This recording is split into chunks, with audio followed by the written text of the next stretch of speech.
So maybe this has happened to you. You got up on your birthday, or maybe it was Christmas, got a big present. Open up the present, inside's a big box. Nice big box. Yay, a present. On the front of the box, a nice big colored picture of that bookshelf you've been wanting. Or maybe it wasn't a bookshelf, maybe it was a wine rack. Maybe it wasn't a wine rack, maybe it was a, computer. Or maybe it was, nah, not in a box. Now you're messing with me. But anyway, here's this box. And it's this thing you wanted. And it's like cool. And you're looking at the bright colored picture of this thing you really wanted. And then you notice those dreadful words, some assembly required. And if you're like me, those words are the kiss of death. Because, you pull open the box, and sure enough, there's all these parts. There's the big parts, and there's the little parts, and then there's a tiny little parts and little plastic bags, and inside the plastic bags, more plastic bags, and there's this little bitty screwdriver that not anybody could use, and the dreaded manual, written by someone who clearly doesn't speak the same language as you do as their native tongue, with instructions no linguist could possibly follow, particularly not if you're spatially challenged. Yes, that's the correct word these days. Fortunately, I have a wonderful husband in Zet, and she can fix anything. But there's still that feeling, that feeling, and that feeling that as you're putting this together, you did it wrong somehow, or there's a part that's missing. Part B and Part C have a Part D1 flange that's supposed to be there, and you just can't find it, or it doesn't quite fit. And you think, and that's how so many of us approach our lives. We've been given this extraordinary gift of this life, this body, this self.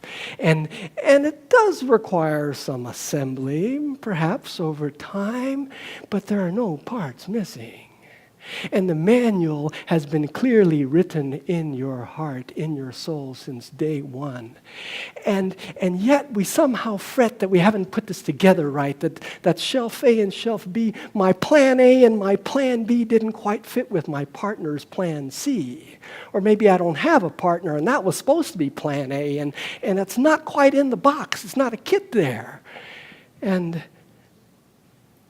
And so we walk around thinking that we're somehow less than everybody else because our kit hasn't been fully assembled. And we're missing a shelf, we're missing a bracket, we're missing, or maybe there's just a screw loose.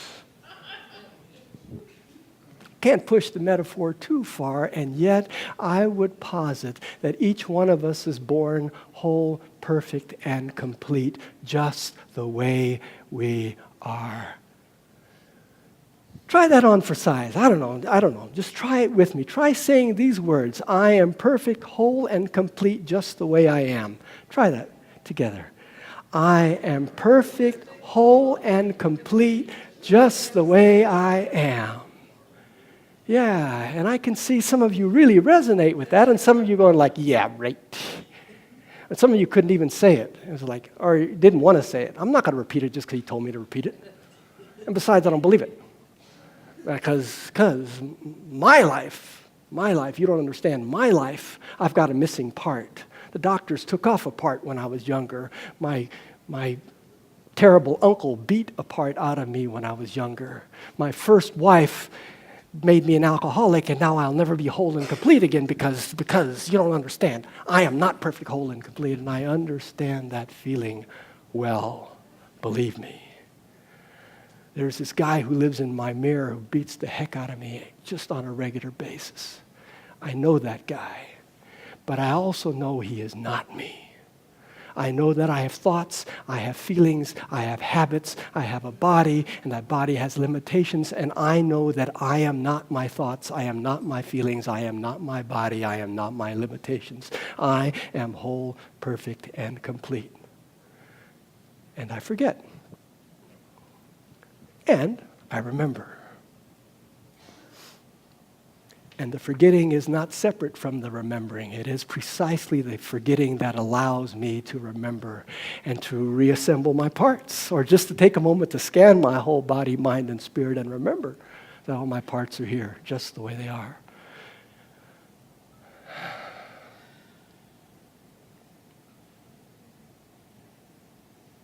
Feel that with me for just a moment. Feel if the feeling of being whole, perfect, and complete, just the way you are. And if you can't quite feel that, feel your willingness to feel that someday. Feel a willingness to feel whole, perfect, and complete.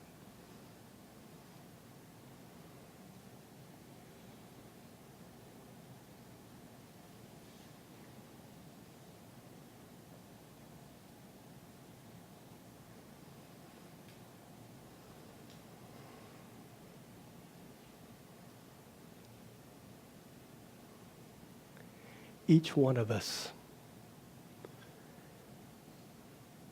was born with a knowingness of who we truly are.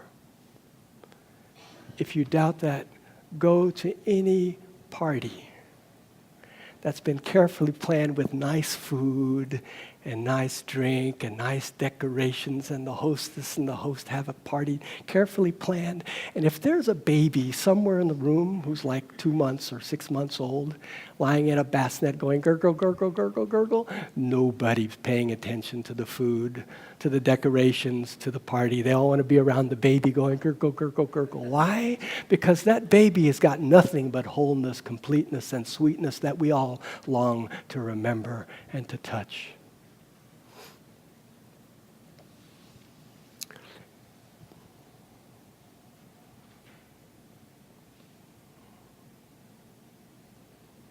As spiritual director of the Celebration Circle, I find it my job, my pleasure, my duty, and my challenge to keep holding this vision for myself, for you, for our community. Sometimes, a lot of times, that's a lot of fun and a lot easy. And sometimes it's sheer hell, just because I let it be. For no other reason than I forget who I am and forget what I'm here for.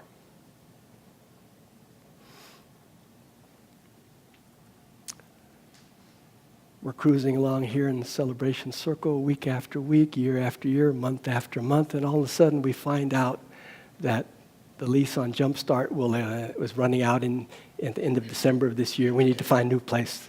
Oh, suddenly there's lots of worry. Where are we going to meet? What if we don't make it? What if we don't have enough money? What if the right place doesn't appear? Oh, we got to go. We got to call this person. We got to do that person. And I can make myself crazy with those details very simply, very easily.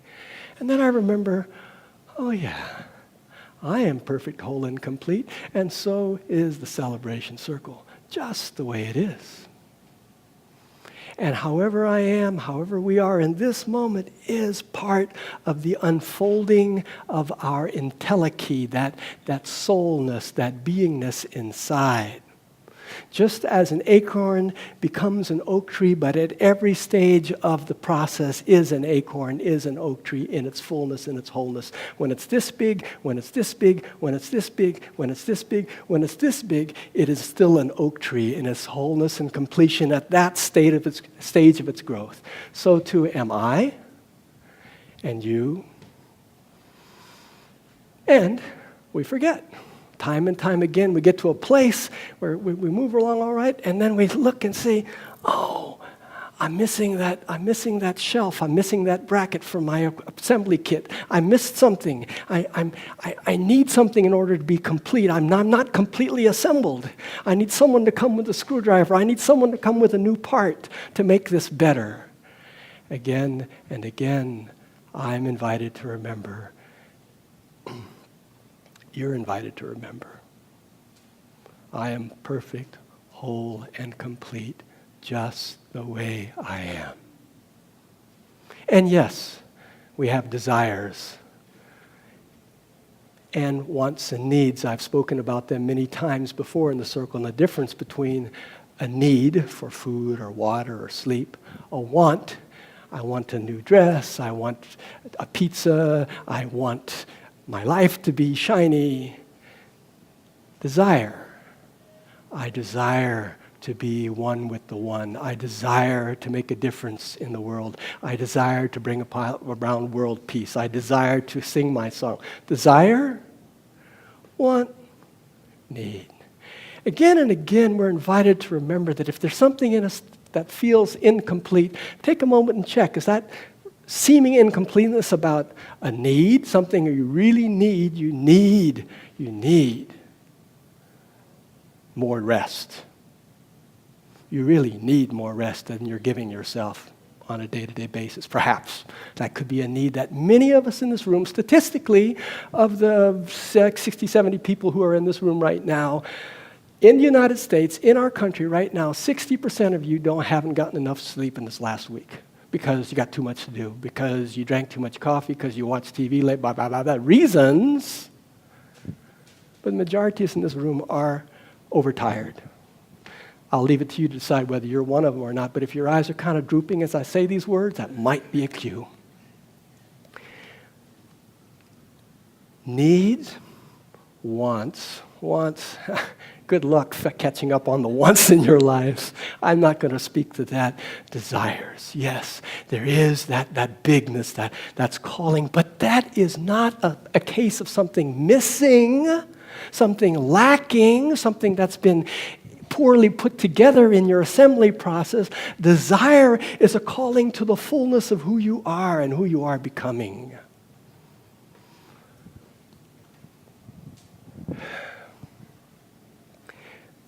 I began the Celebration Circle 21 years ago, partly out of that desire to express myself and a desire to be in part of a spiritual community that was authentic. At that point, I had been traveling across the country full-time for about 5 years, singing and speaking in a lot of different churches and yoga centers and ashrams and conferences and spiritual communities, hundreds of them all across the country, and full-time New Age troubadour. It was fun.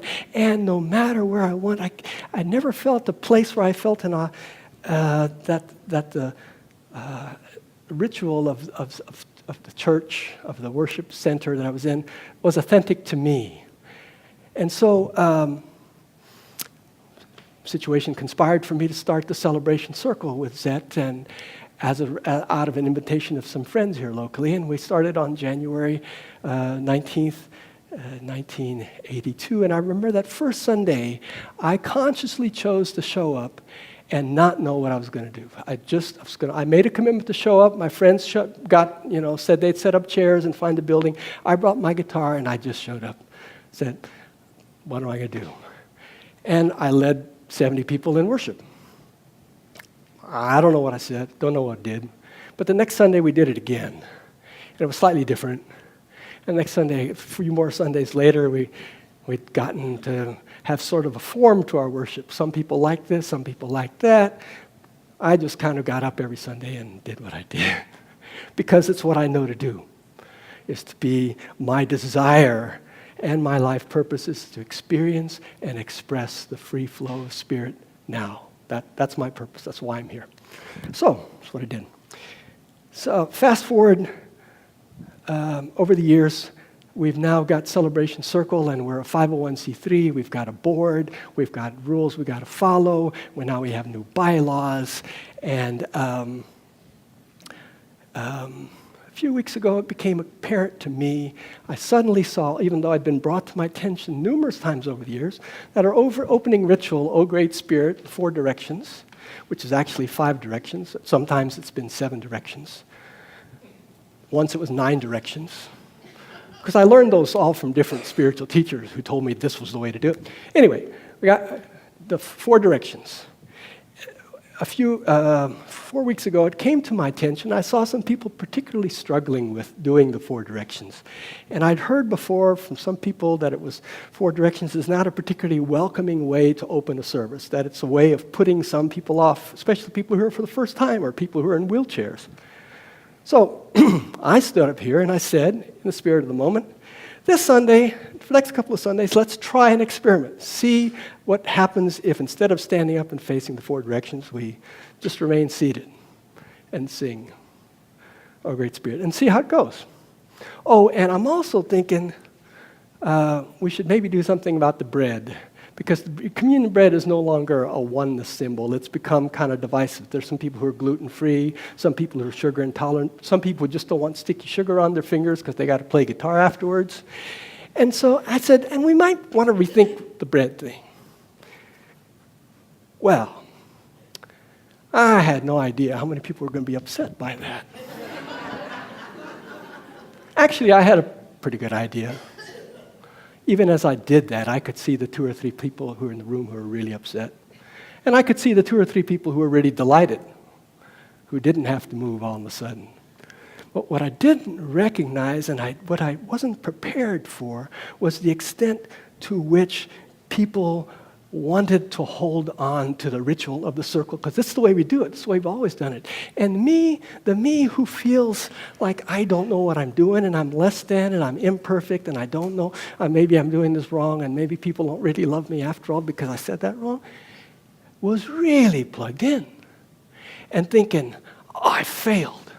Because instead of having a free circle where we're making meaningful rituals and it's free and fresh in the moment, now we're boxed in. We got to do it this way. I've got a board I got to please. I got bylaws I got to do, and I can't change the ritual without getting criticism. I'm a failure. I quit. I'm done. I can't do this. That guy in the mirror was having a field day. Time passes. Friends counsel me. I pray. I know that whether we face 4 directions or 9 directions or no direction, whether we have bread or rice cakes or gummy bears for communion, isn't the point. The point is, whatever I'm doing, whether it's in the celebration circle or trying to be in an authentic relationship with a 14-year-old son,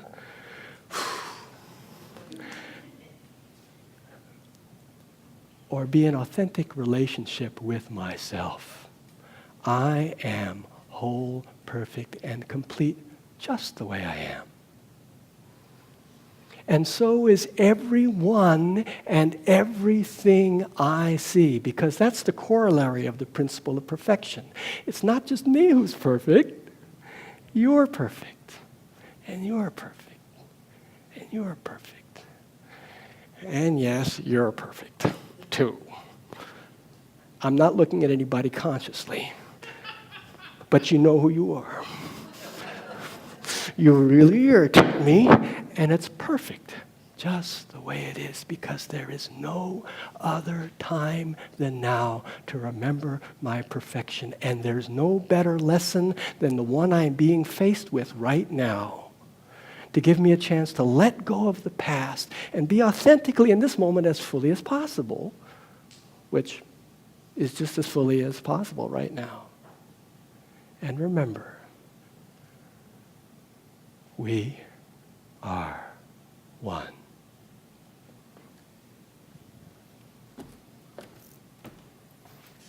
We are one.